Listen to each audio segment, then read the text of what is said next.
ఈ గ్రిబ్బెన్లు కూడా చుట్టుకో, అన్ని పనులు నేనే చేయాలి. మీ ఫ్రెండ్ ఫోన్ చేస్తుంది, గీ పని చేతనైతే లేదు, అదన్న చెయ్యి, మాట్లాడు. నేను మాట్లాడతలేను ఆమెతోని. ఎందుకు, ఏమైంది? కలిసి ఉంటారు, కలిసి కాలేజీకి పోదాం, ఇద్దరం ఒకటే దగ్గర అనుకుర్రు, కలిసి సేమ్ టు సేమ్ బట్టలు కొనుక్కుంటారు, సేమ్ టు సేమ్ ఉంటారు, ఎందుకు మాట్లాడతలేవు? కాదు, మొన్న ఆమె నాకు బుక్ తీసుకొని రమ్మన్నది, నేను తెలియకుండా మర్చిపోయి ఇంట్లో వదిలేసి వచ్చిన. మళ్ళీ తర్వాత ఆమె నెక్స్ట్ డే ఏమన్నది, పోను నాకు నమ్మకం ద్రోహం చేసినావు, నేను నీతో మాట్లాడా అన్నది. నేను కూడా మాట్లాడకపో అన్నా. నేను నమ్మకం అంటే ఏంది ఇప్పుడు? నమ్మకం అంటే ఆమె నీ మీద కంప్లీట్గా నమ్మకం పెట్టుకుంది, బుక్ నువ్వు తెస్తావు రాసుకుంటా అని. వేరే వాళ్ళు ఎవరి దగ్గర అడగలేదు, ఇక నిన్నే నమ్ముకొని ఉన్నది. మరి నువ్వు బుక్ ఇవ్వాలి కదా టైంకి. నేను మర్చిపోయినావు. మరి అలాంటప్పుడు సారీ చెప్పి నెక్స్ట్ డే ఇవ్వనుంటివి. ఎందుకు సారీ చెప్పాలి? అది నా బుక్, ఆలోపిత్తనమైంది. అయ్యో రామా, ఫ్రెండ్షిప్ ఇద్దరు కలిసి ఉండాలని ఉంటుంది కదా. మరి నీకు ఆమె ఫ్రెండ్షిప్ కావాలా వద్దా? కావాలి. మరి కావాలి, తనతో కలిసి వెళ్ళాలి, కలిసి మాట్లాడాలి, కలిసి ఉండాలి అన్నప్పుడు మరి బుక్ ఇవ్వచ్చు కదా మళ్ళీ. చెప్పు, నువ్వు బుక్ ఇచ్చినాక నువ్వు సారీ చెప్పినాక కూడా మాట్లాడకపోతే వెయిట్ చేయాలి. 2 days, 4 days, 1 week, నెల రోజులు, 15 రోజులు, 6 నెలలు, ఎప్పుడు మాట్లాడుతుందో ఆమె మీద నీకు కంప్లీట్ నమ్మకం ఉంటే, నా ఫ్రెండు, ఆమెతో నేను కలిసి ఉంటాను, ఆమె వల్ల నాకు మంచి జరుగుతుంది, నీకు ఆమె అంటే ఇష్టం కదా. ఫస్ట్ ఆఫ్ ఆల్ నర్సరీ నుంచి ఫ్రెండ్స్ కదా. మరి తప్పు కదా, ఇంత కలిసిమెలిసి ఉన్న ఫ్రెండ్ ఒక చిన్న బుక్ కోసం విడిపోతారా?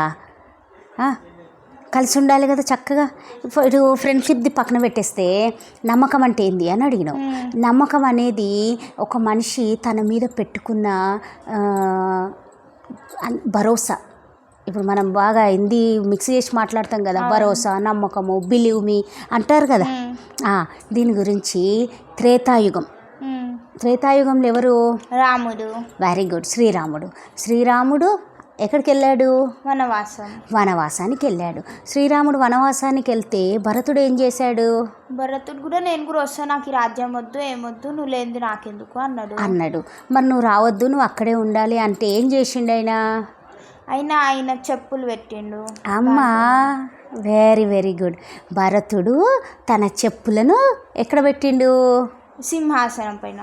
సింహాసనం మీద పెట్టిండు, అంతే కదా. ఓకే. త్రేతాయుగంలో శ్రీరాముడు అడవికి వెళ్ళినప్పుడు తన తమ్ముడు, అన్న నువ్వు వచ్చి ఉండు అంటే రాకపోతే నీ జాగల చెప్పులను సింహాసనం మీద పెట్టిండు. ఓకే, ఇది ఇంతవరకు ఇలాగే పెట్టు. సీన్ కట్ చేస్తే చాలా సంవత్సరాలకు పూర్వము ఒక రాజు ఉన్నాడట. ఒక రాజు, అప్పట్లో ఫ్లైట్స్ లేవు, ఎలా వెళ్తారు ఎక్కడికైనా వెళ్ళాలంటే? వాళ్ళ ఆవుల పైన.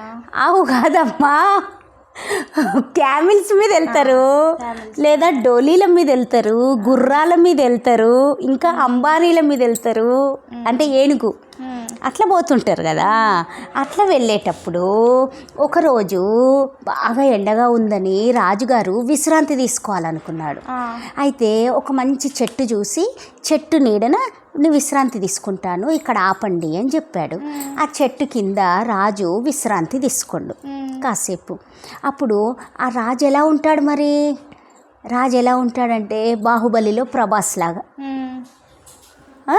అప్పుడు ఆ చెట్టుకి ఏమనిపించిందంట, అబ్బా నేను కూడా ఒకసారి రాజు అయితే ఎట్లుంటుంది. రాజు ఏం చేస్తాడు? ప్రతిరోజు సింహాసనం మీద కూర్చుంటాడు, నేనేమో గిట్లా ఎండలో నిలబడుతున్నా అని రాజు లేచిండంట. రాజు లేచినాక రాజుకు చెట్టు అడిగిందంట, ఏమని? రాజా నేను సింహాసనం మీద కూర్చోవాలి, చక్కగా నీలాగా కావాలి, నేను రాజును కావాలి, అంతే, ఏం చేయాలి చెప్పు అంటే. అప్పుడు ఆ రాజు ఏం చెప్పిండంట, నువ్వు ఏంది శ్రీమన్నారాయణుడు, ఆ రాజు శ్రీమన్నారాయణుని భక్తుడు.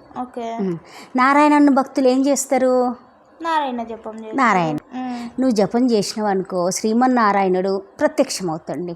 కృష్ణుడు, అందరూ ఒకటే, నారాయణుడు, నరసింహస్వామి, కృష్ణుడు, అవతారాలు వేరు కానీ టోటల్ అంతా ఒకటే, నారాయణుడు ప్రత్యక్షమవుతాడు నీకు.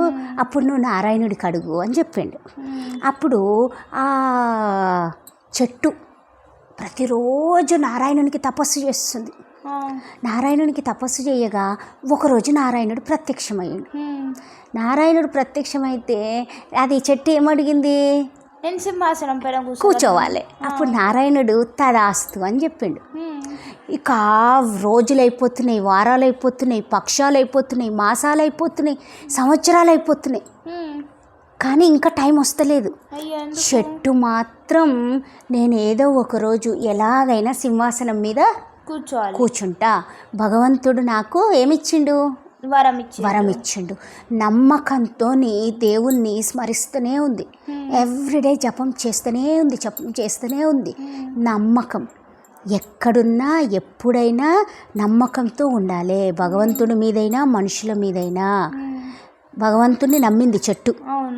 అప్పుడు ఇప్పుడు ఇక్కడేం జరిగింది? ఆ సీన్ని ఇలా ఇక్కడ తీసుకొస్తే, స్టోరీని తీసుకొస్తే, శ్రీరాముడు అడవికి వెళ్ళాడు. ఒకప్పుడు మనలాగా పారగాన్ చెప్పులు ఉంటాయా? ఏం చేశారు వాళ్ళు? చెక్క చెప్పులు వేసుకునేవాళ్ళు. రాముడు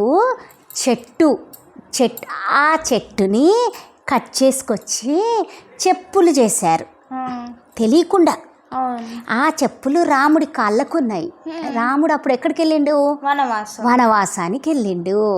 ఆ చెప్పులైనా కానీ అది మాత్రం నమ్మకాన్ని విడవలేదు. నేను మాత్రం ఏదో ఒకరోజు అవుతా, నాకు భగవంతుడు నాకు వరం ఇచ్చిండు, ఎట్లా ఏంది తెలీదు, నమ్మకంతో ఉంది. భరతుడు ఆ చెప్పులను తీసుకొచ్చి ఏం చేసిండు? సింహాసనం మీద పెట్టిండు. దేవుడిచ్చిన వరం ఏంది? సింహాసనం పైన కూర్చుంటావు అని. చెట్టు యొక్క డ్రీమ్ ఏంది? కూర్చోవాలని. దేని మీద? సింహాసనం పైన. ఎన్ని రోజులకైనా నమ్మితే అట్లా మనం అనుకున్న పని ఖచ్చితంగా నెరవేరుతుంది. దానినే నమ్మకము అంటారు.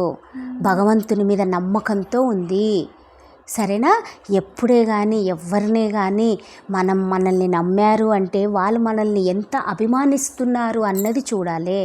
ఇప్పుడు నీ ఫ్రెండ్కి నువ్వంటే ఎంత ఇష్టం, అందుకే అలిగింది. ఎవరి మీద అంటే వాళ్ళ మీద అలుగుతారా? టీచర్స్ కూడా ఊరికే తిడతారు. ఎవరిని తిడతారో తెలుసా? టాపర్స్ని తిడతారు, అది తెలుసా? మొద్దు పిల్లలు ఏమన్నారు, అల్లరి చేసే పిల్లల్ని ఏమనుకుంటారు? నేను కూడా స్కూల్లో టాపర్స్నే తిడతా. ఎందుకు తిడతారు? మన అనుకుంటే ఎక్కువ ప్రేమ ఉంటేనే తిడతారు. ఏదైనా నోరు జారినా కానీ ఎక్కువ ప్రేమ ఉంది నీ మీద కాబట్టే. నువ్వు ఇప్పుడు దివ్యాకు 10 పాయింట్స్ రావాలి, టీచర్ ఆవేదన, దివ్యాకు 10 పాయింట్స్ రావాలి, నువ్వెక్కడ 10 పాయింట్స్ మిస్ అయిపోతావో అని టీచర్ యొక్క బాధ. అందుకోసమే తిడుతుంది. ఇప్పుడు నీ ఫ్రెండ్ బుక్ ఇవ్వలేదు అంటే ఆమె అలిగింది కదా, రేపు బుక్ తీసుకుపోయి సారీ చెప్పు, కలిసి ఉండాలి, సరేనా? నమ్మకం గురించి చెప్పు, నిన్న ఎప్పుడు కూడా మనం కలిసే ఉందాము, కలిసే కాలేజీకి వెళ్దాము అని చెప్పేసి, ఓకేనా?